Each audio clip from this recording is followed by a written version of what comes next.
সকাল যেমন দিনের পূর্বাভাস দেয়, তেমন রাস্তাই বলে দেয় লক্ষ্যে পৌঁছানো যাবে কিনা। লক্ষ্য কত দূর অথবা লক্ষ্য কতটা কঠিন সেই আন্দাজও দিয়ে দেয় রাস্তাই। রাস্তায় যাদের ঠিকানা তাদের কাছে এই রাস্তার মাহাত্ম্য বা গুরুত্ব অপরিসীম। তাই রাস্তাকেই ফেরার রাস্তা হিসেবে বেছে নিতে চলেছে লাল ঝান্ডা। একটা সাধারণ রুটম্যাপ দেখে বোঝা নাও যেতে পারে প্রত্যাবর্তনের স্বপ্নে ওই রাস্তাকে কিভাবে ব্যবহার করা হতে পারে। সিপিআইএম এর ক্ষেত্রেও এখন সেই কথাই বলতে হচ্ছে। রাজ্য এখন স্পেশাল ইন্টেন্সিভ রিভিশন প্রক্রিয়ার মধ্যে দিয়ে যাচ্ছে। তার মধ্যেই আগামী 29শে নভেম্বর কোচবিহারের তুফানগঞ্জ থেকে বাংলা বাঁচাও পদযাত্রা শুরু করছে সিপিআইএম। উত্তর 24 পরগনার কামারহাটিতে 17 ডিসেম্বর এই পদযাত্রা শেষ হবে। আলিমুদ্দিন স্ট্রিট এই পদযাত্রার রুট ম্যাপ এমনভাবে তৈরি করেছে যাতে 2026-এর টার্গেট বিধানসভা কেন্দ্রগুলির বড় অংশের উপর দিয়ে যায় এই লং মার্চ।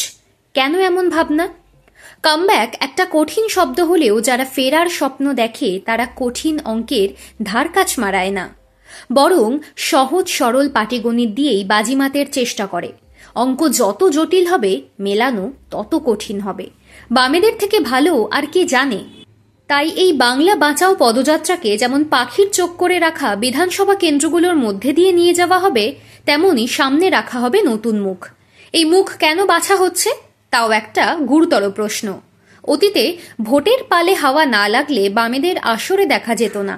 সেই ত্রুটি থেকে বেরিয়ে এসেছে বামেরা। ঘোষণা না হলেও কে কোন আসন থেকে ভোটে দাঁড়াবেন তা ঠিক করে ফেলা হয়েছে। এদের সঙ্গে জনতার পরিচয় হতে পারে কিভাবে? যে বিধানসভা কেন্দ্রের পদযাত্রায় যাঁরা যারা নেতৃত্ব দেবেন ধরে নেওয়া হতে পারে তাঁরাই দাঁড়াবেন সেই কেন্দ্র থেকে। এমনই খবর মিলছে আলিমুদ্দিন থেকে। অর্থাৎ ভোটের 5-6 মাস আগেই প্রার্থী পরিচয় পর্ব বাংলা বাঁচাও যাত্রাতে সেরে ফেলতে চাইছে সিপিআইএম। এই উদ্যোগকে স্বাগত জানাতে হবে।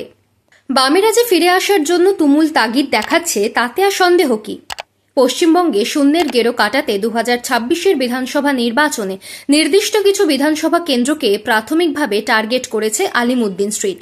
এই বিধানসভা কেন্দ্রগুলিতে নতুন মুখ অথবা হেভিওয়েট প্রার্থীকে সামনে রেখে বাড়তি শক্তি দিয়ে জোরালো প্রচারের পরিকল্পনা করেছে সিপিআইএম। 2024-এর লোকসভা নির্বাচনের ফলাফল, জেলা নেতৃত্বের সাংগঠনিক রিপোর্ট, জোট সমীকরণ, বিভিন্ন ফ্যাক্টরকে মাথায় রেখেই কিছু বিধানসভা কেন্দ্রকে তারা বাছাই করেছে। সিপিআইএম নেতৃত্ব উত্তরবঙ্গের সব জেলার উপর দিয়ে এই লং মার্চ নিয়ে যাওয়ার পরিকল্পনা করলেও দক্ষিণবঙ্গের পশ্চিম বর্ধমান, বীরভূম, পুরুলিয়া, বাঁকুড়া, ঝাড়গ্রাম, পূর্ব ও পশ্চিম মেদিনীপুর, দক্ষিণ 24 পরগনা জেলায় ঢুকবে না মূল পদযাত্রা। সিপিআইএম অন্দরমহলের যা খবর, দক্ষিণ 24 পরগনা জেলার যাদবপুর সহ 3-4টি কেন্দ্র, বীরভূমের হাসান সহ কয়েকটি কেন্দ্র, পশ্চিম বর্ধমানের কয়েকটি কেন্দ্র আলিমুদ্দিন স্ট্রিটের বাংলা বাঁচাও যাত্রা টার্গেট তালিকায় রয়েছে।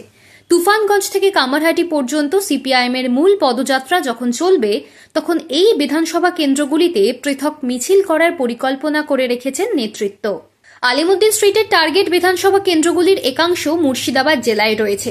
এই কারণে বাংলা বাঁচাও লং মার্চ মুর্শিদাবাদের মোট 22টি বিধানসভা কেন্দ্রের মধ্যে 12টি বিধানসভা কেন্দ্রের উপর দিয়ে যাবে। মোট 5 দিন মুর্শিদাবাদ জেলায় থাকবে এই পদযাত্রা। মালদাতেও 3 দিন ঘুরবে এই পদযাত্রা। আলিমুদ্দিন স্ট্রিট 26-এর দিকে তাকিয়ে যে বিধানসভা কেন্দ্রগুলিকে টার্গেট করেছে তা একাংশ রয়েছে মালদা জেলায়। মালতীপুর, মানিকচক, চাঁচল, হরিশ্চন্দ্রপুর বিধানসভা কেন্দ্রে বড় সমাবেশ হবে। 2019-এর লোকসভা, 2021-এর বিধানসভা এবং 2024-এর লোকসভা নির্বাচনে সিপিআইএম খাতা খুলতে না পারায় আলিমুদ্দিন স্ট্রিটের অন্দরে ভিন্ন রণকৌশলের পরিকল্পনা শুরু হয়। শেষ পর্যন্ত কংগ্রেসের সঙ্গে জোট হোক অথবা না হোক, সিপিআইএমের নিজস্ব প্রার্থী যতগুলি কেন্দ্রে থাকবেন সব কেন্দ্রে সমান শক্তি, রসদ, প্রচার খরচ না করে যে কেন্দ্রগুলি সম্ভাবনাময় সেখানে বাড়তি জোর দেবে আলিমুদ্দিন স্ট্রিট। তাই 19 দিনের এই লং মার্চকে টার্গেটেড বিধানসভার উপর দিয়ে নিয়ে গিয়ে সংগঠনকে ওয়ার্ম আপ করাতে চায় দল।